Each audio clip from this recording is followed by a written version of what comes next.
Great. Well, thank you so much for that, Adam. And very excited, please take a seat, to have Carlos Ghosn with us today. Whenever you have Carlos Ghosn on a stage, it's like automatically we're turning up the energy level here. So Carlos Ghosn is obviously the chairman and CEO of the Renault-Nissan Alliance, and we should add Mitsubishi to that title as well. And one of the things it's interesting about having him with us at this stage is that we've had obviously a couple of big policymakers with us earlier today, and Carlos Ghosn is basically somebody whose products you can see out there on the road. This is like a tangible manifestation of the drive, of part of the drive, as it were, to get us to a lower carbon world. And under your leadership, Renault and Nissan obviously had become the first automakers to launch affordable zero-emission vehicles. And of course, you are a huge believer in the electric car revolution. Can we actually call this a revolution? Yeah, it is. It is a revolution. Yeah. Why? No, the mass marketing of electric car is a revolution. Electric car has been with the auto industry for 1 century. The first engineers who tried to build cars, they tried many options for the engines, and they would have liked to make it electric at the beginning, except that the technology was not sufficient to have a battery capable of moving the car. So that's why they moved to something extremely complicated. You can see it, which is the internal combustion engine, which is a very complicated piece of technology. And now that the battery is capable, we're coming back. So yes, it's a revolution because it's coming back to the origin of the industry, which is making mass-marketed electric cars zero emission. But what is it going to take to get this revolution to go further? Because electric vehicle sales have been growing at something of a breakneck pace. We just heard Fatih Birol of the IEA talk about how a record number was sold last year, 550,000. So far, your companies have sold about 370,000. That's actually more than the population of Iceland. But that being said, the total population, as it were, of electric vehicles out there on the road are just around 1%. That's not enough. Well, sure, that is a beginning for everything. And as you know, the revolutions, technological revolution, take a lot of time before they hit the market in a way which is substantial. We were the pioneers of mass-marketed electric cars because we launched the Drive in 2008. And we started selling electric cars way before everybody else. That means the only company which joined us was Tesla, but they have been particularly on the niche market, which were the high-end luxury $80,000 plus kind of electric car, where we addressed the market at the center of it. We said from the beginning, we don't want to go for a niche. We're going to go for the bulk of the market. And Nissan put the Leaf, Renault put Zoe, and we're talking about $20,000 to $30,000 cars.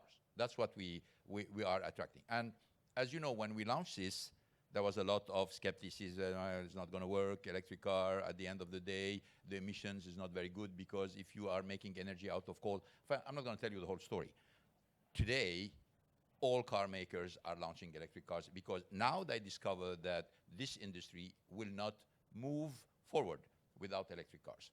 And it's not moving forward without electric cars for reasons we're going to talk about, which are mainly emissions. It's not the price of oil or the dependency of oil. Obviously, this is a factor, but this is not the most important factor because you can't predict the price of oil. I was amazed to see that your previous, interviewers were talking about $90 in 2030 or $100. It's unpredictable. We know it. You can't predict it. You don't know where it's going to be next week or next 6 months. So you cannot base a strategy on the price of oil. What is predictable is the fact that emission is going to get stricter. And here, you know that the only technology which allows the industry to continue to prosper is zero emission or very low emission. That's why we believe fundamentally into the strategic direction. Now, the industry sold 50,000 electric cars in 2011, mainly Renault-Nissan. As you said, this year is above 500,000. So we multiplied by 10 the number of electric cars in 5 years with practically no competition at the beginning. Now that competition is coming, and now that the cost of the technology is going down for electric cars, and the cost of technology is going to go up for the other technologies, you just have to say all the restriction on emission on diesel, all the restriction on CO2s on internal combustion engine are going to be driving the cost of internal combustion engine up, diesel engine up, while at the same time our know-how and knowledge on electric cars is going to drive the cost of electric cars down. You know, it's a question of time to see that electric cars are going to represent a substantial part of this industry in the future. Nobody can predict how fast it's going to go because it depends mainly on government. Why? Because emission restrictions are going to be dictated. It's not a market issue. This is a government issue. The largest market for electric car today is China. Nobody was predicting this, but it is China. And why? Because the Chinese government is really putting the rules and putting the incentive in order to develop this. Europe is following. You know that Norway today has 25% of the sales of electric car are electric, of cars is electric. Why? Because they're putting all the systems, all the incentives, all the disincentives behind that. So it's just a question of time, and we need to prepare for that. We are preparing for that. Cost is going down, the range is going up, and particularly you're going to have more and more offer and more competition. Well, Norway is an interesting example because, I mean, the other thing that Norway seems to have more of than in other countries is also sort of the infrastructure to deal with this. I understand that, for example, because of the significant growth of electric cars there, you know, it's pretty easy to find a plug-in station. Even McDonald's has gotten in on the game. Basically, at some McDonald's there, they have this sort of, you know, ad where it's like, go plug in your car while you're having a Big Mac break, you know. But you know, last night I was stuck in a 4-kilometer traffic jam along the Seine because the quay is closed because the city of Paris actually wants to reduce pollution.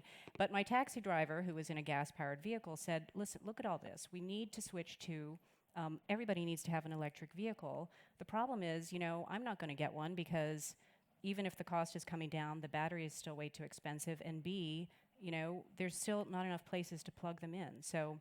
What needs to improve here? Well, first, he's totally right. How many internal combustion engine you would sell if there was no gasoline station? You wouldn't. If you tell you, okay, the next gasoline station is 200 kilometers from Paris, you would not buy an internal combustion engine. It's obvious. That means this is the main role of government. The main role of government is facilitating the infrastructure. There is no technology which can develop without infrastructure. Well, all governments are going to be pushed for lower emission transportation every year. This is the interest of everybody, the interest of society. So I think one of the most important element governments can do is accelerate the installation of infrastructure, because without infrastructure, no matter how much technological development we're going to do, this is going to be only a very small part of this market. So I think he's right. Obviously, the fact that now we put a Zoe at 400 kilometers of range is facilitating things. Well, you're going to have car makers announcing 500, 600 kilometers of range. Yeah, it's much better. You know, if you have a 600-kilometer electric car, you're going to be less nervous about the fact that you cannot plug it everywhere. Still, if you want it to become a major factor in the car industry, infrastructure should be available everywhere. I think it's coming, little by little, and this is one of the main, I would say, deaccelerator for the development of electric cars. But I can tell you that when you look at the level of emissions which are being demanded by the main markets, China, United States, and Europe, let's take the three of them, or even Japan, there is no way car makers are going to make it without a substantial number of sales of electric cars. No way. Now, when they're going to implement the rules of COP21, COP22, because for the moment we talked about the fact that the objective is limiting the temperature to no more than 2 degrees, except that what does it mean for industry is still not known. Still not known.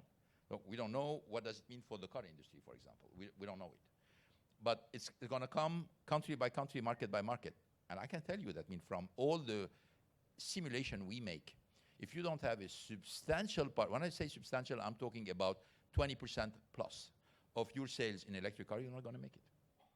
Well, it's interesting because Fatih Birol of the IEA on an earlier panel mentioned that that electric cars actually at the end of the day are not going to make so much of a difference in terms of reducing oil consumption. Yeah. He did point out, obviously, that you still have other huge oil consumers such as airplanes and everything like that. I mean, so Can electric vehicles somehow, though, become a silver bullet? Yeah, well, yeah, we're not talking about silver bullets here. We're talking about every industry bringing its own brick to building a world where development and environment are compatible. That's what we're talking about. So the people who consider that electric cars are not a contributor to the environment are amazing. I mean, they are amazing in terms of the intellectual process by which you come to a conclusion that electric car, which is zero emission, that the most emitting part of electric car is the driver. I mean, you have zero CO2, you have zero NOx, you can drive an electric car in this room, and considering that this is not a breakthrough for the environment, you have to be really intellectually very fit to follow this reasoning. Let me, now, and people say, yeah, but you know, the electric car may be, but the electricity is the problem.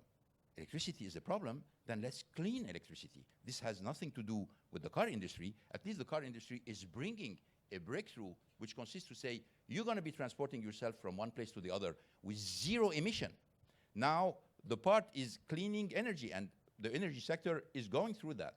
The number of central nuclear in China is amazing. Why? Because they depend on coal, and they know that coal is very high emission. So they are moving from dependence on coal, dependence on oil, towards different level of electricity, moving to the nuclear centrals. So I think there is an effort. And why they're making the efforts? Because they know that we are providing the solution for a low emission world. So this is interesting to see that how much, from time to time, efforts made by industry or sectors are being downplayed, where they are really a very important contributor to something which is a concern of everybody, including business people, which is how can we make progress, how can we make development compatible with respect for the environment? Well, it's interesting that you mentioned, I mean, how electric vehicles are to be powered by presumably clean energy. Yeah. And you mentioned, you know, the nuclear example. How do you respond to consumers? Because I have heard consumers express concern that, for example, the use of nuclear-powered energy to fuel electric vehicles can be something of a contradiction. Yeah. Well, you know, we need to know what we want. If we want less CO2, and we want less NOx, and we want this kind of emission going down, we need to bring a technical solution for that. The beauty about electricity is electricity does not depend on one source of commodity. You can make electricity out of oil, coal, wind, solar, vegetables, hydraulic, nuclear. That's the beauty of electricity. That means you can choose where you make your electricity from, and it depends on each country. For example, in Brazil, 75% of electricity is hydroelectric. So there's no CO2 emissions. So you have 75% of your electricity, which is practically zero emission. If you plug behind electric cars, you're going to have a transportation system which is extremely clean. In the case of France, at least for the moment, more than 70%, I think, of energy is nuclear. Mm-hmm. Well, again, it's not coal, it's not oil. So in terms of CO2 and in terms of NOx, it's a huge progress to say my energy is based on something which does not develop a lot of CO2.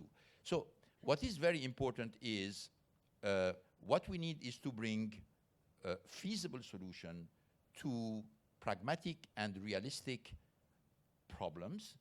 And today the problems coming from COP21 and COP22 is mainly a CO2 problem. It's not the only one, but is fighting against CO2 emissions. And fighting against CO2 emissions today, the best solution we know as industry is electric cars.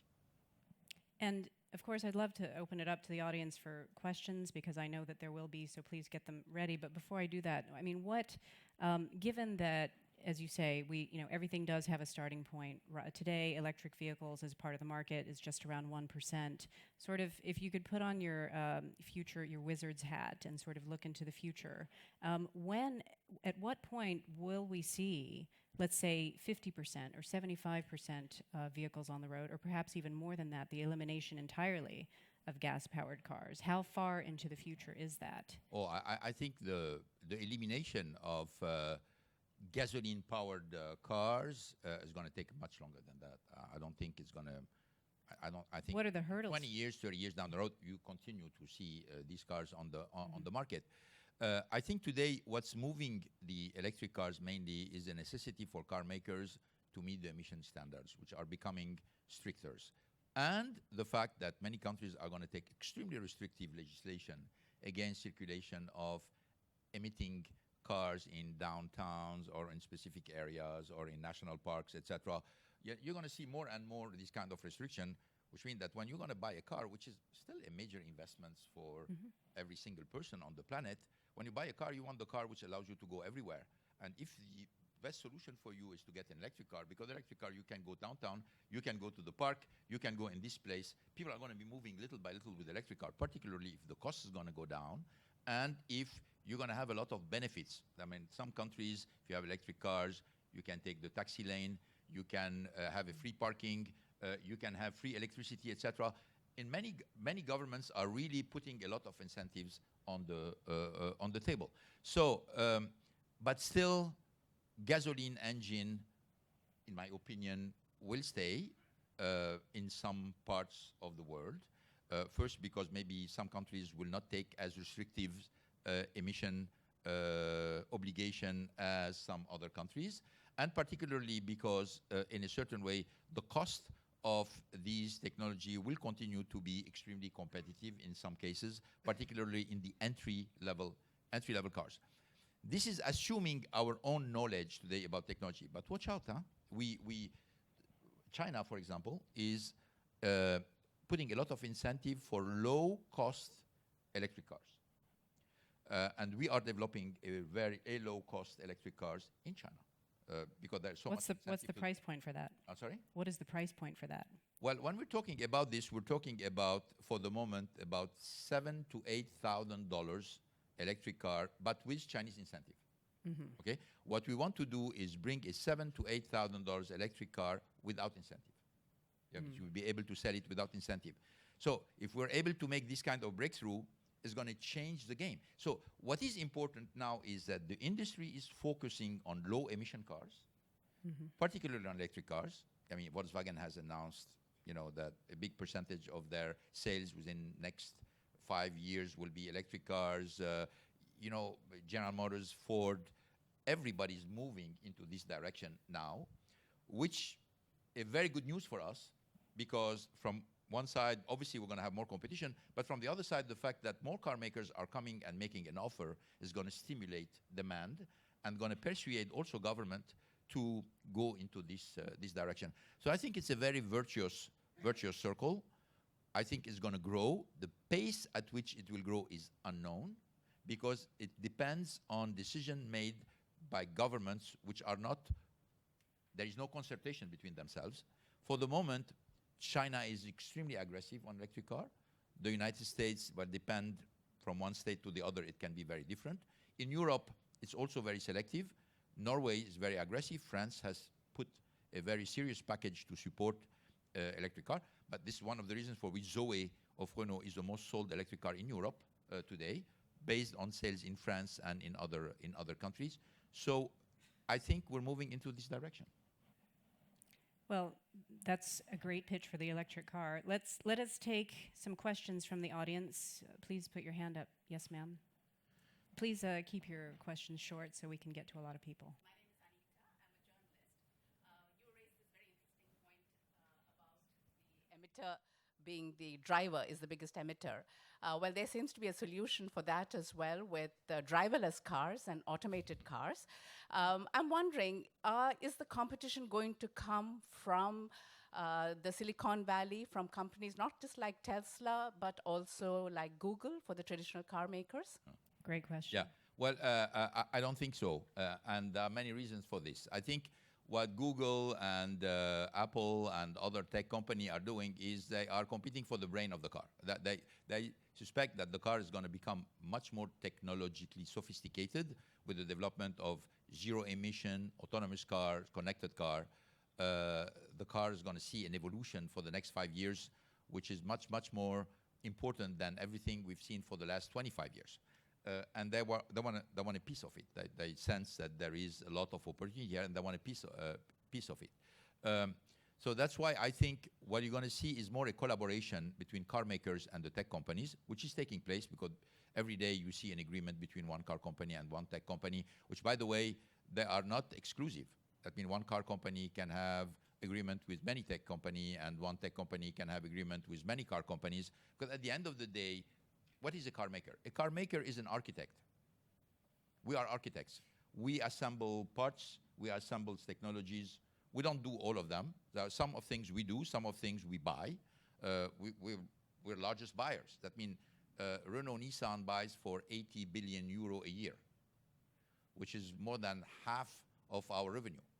We're buyers because we assemble technology, and with the development of autonomous cars and the development of connected cars, we're going to continue to buy, and we're going to collaborate with some of the suppliers, except that this time the suppliers are going to be more tech companies competing for the brain of the car. Now, for autonomous cars, there is a confusion between autonomous car and driverless cars. Driverless cars, there is no driver. Autonomous car is there is a driver, but he doesn't drive. Okay? Well, which is important because why do you want to have a car? You want to have a car to transport yourself. Okay? So this is the first objective of a car, is transporting yourself. Well, a driverless car, in a certain way, is maybe to transport goods or to replace, in some cases, taxis or buses. But frankly, we are very far from that. I know that you read the newspaper and you see, oh my God, that means we have already buses without a driver into this city, etc. Yes, it's true. But these are prototypes, and they are in a very limited perimeter where they are allowed to circulate. What we're talking about is mass marketing. That means you put a car on the market, and it's going to fill all the security criterias, which are numerous, and then let people buy them without any conditions. This is going to take a lot of time. That's why I think autonomous cars are going to come much faster than driverless cars, even though in some specific perimeters, under some condition, you're going to see more experience like this. Yes, sir, with the white shirt and red tie in the middle. Good morning, thank you. My name is Martin Hallen from the Global Renewable Energy Policy Network. My question touches upon whether or not you see the automotive industry also having a certain responsibility in regards to the energy mix, where the electricity will come from, especially considering when we fall back historically, it was the back then nascent automobile industry that was helping the petrochemical industry growing in a certain extent. And a certain part of the second part of this question is, you also mentioned the beauty of this commodity being so flexible. Do you believe that we'll end up with superchargers at the end of the day, or the exchange of batteries? Or do you believe this is rather a niche product that has been pitched but won't become something that's reality? Thank you. No, I think in terms of, I take the second question first, and then I'll come back to the first. I mean, I think for the moment the problem is, I mean, you have to go to the consumer. What do the consumer want? Consumer doesn't care about technology. 95%, they don't care about the technology. What they want is functionality. What I want is an electric car which is not expensive and not complicated to maintain, with a reasonable resale value, with a reasonable, that means if I want to get rid of my car, want to buy something else, I'm not going to have to pay a very, very high price for this, and that the total cost of ownership is competitive. That's what they want. Okay? That's it. So we need to follow that. What are the main handicaps today? The first handicap is the range is not sufficient. Most of the electric cars today on the market make between 100 and 200 kilometers, depending how you drive them. We know that if you don't cross 350, 400 kilometers, psychologically, there is always what we call the range anxiety. So we need to develop that. Second, the charging time. Today, when you charge your car, it takes 5 to 10 minutes. Today, to charge, fast charging electric car takes 30 minutes. Too much. So we need to reduce it to what people are expecting, which is 5 to 10 minutes. That's why you have a lot of supercharger being developed everywhere in order to be able to charge the electric car in a very short period of time. So we need to stick with what the consumer wants and make sure that we are bringing acceptable, reasonable solution for his requests, which are very reasonable. But at the end of the day, consumer doesn't care about is the car electric or is it gasoline or is it diesel, or he doesn't care. And I'm going to give you another example. The car makers are the same in the United States, in Japan, and in Europe. 50% of the cars sold in Europe are diesel. 0% or less, or epsilon, of the car sold in the United States are diesel. And 0% or epsilon cars sold in Japan are diesel. What's the only difference? Legislation, incentives. The consumer doesn't care. He just goes for the most convenient with the total cost of ownership. I mean, the consumer tell you, I prefer a diesel on a gasoline engine, or I prefer, he doesn't care. What he looks as total cost of ownership, easy to drive, range, security, reliability of the technology, resale value, that's what he's looking of. And that's what we need to provide in order to make sure that we prevail. And all the technology is going to here to support it. What was the first question? I caught you off guard. Yeah? I'm sorry, what was the first question?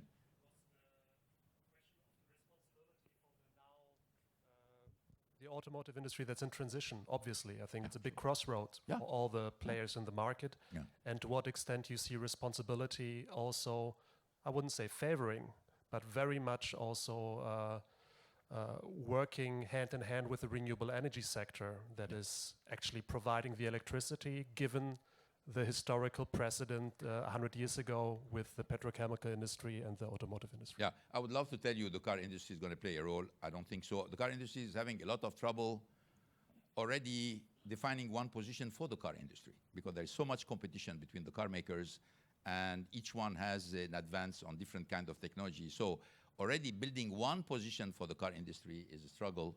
So we don't go beyond that. We just try as much as possible to converge on a minimum level of things in order to present one front or give one position in front of the legislator.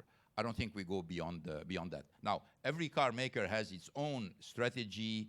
Every car maker tries to influence with his own standards, but I don't think you can say that the industry as a whole is going hand in hand with the energy sector to privilege one form of energy toward the other. I don't think it's very realistic. Great. Well, thank you very much. Unfortunately, we've run out of time, which is a shame because we have plenty of questions, but you've shed a great deal of light on a lot of subjects that people wanted to know about. Very much appreciate you taking the time to be with us. Thank you. And please, everybody stay with us outside for the coffee break. There are networking rooms that everybody should check out, and we will expect to see you back here exactly on time for the next panel. Thank you.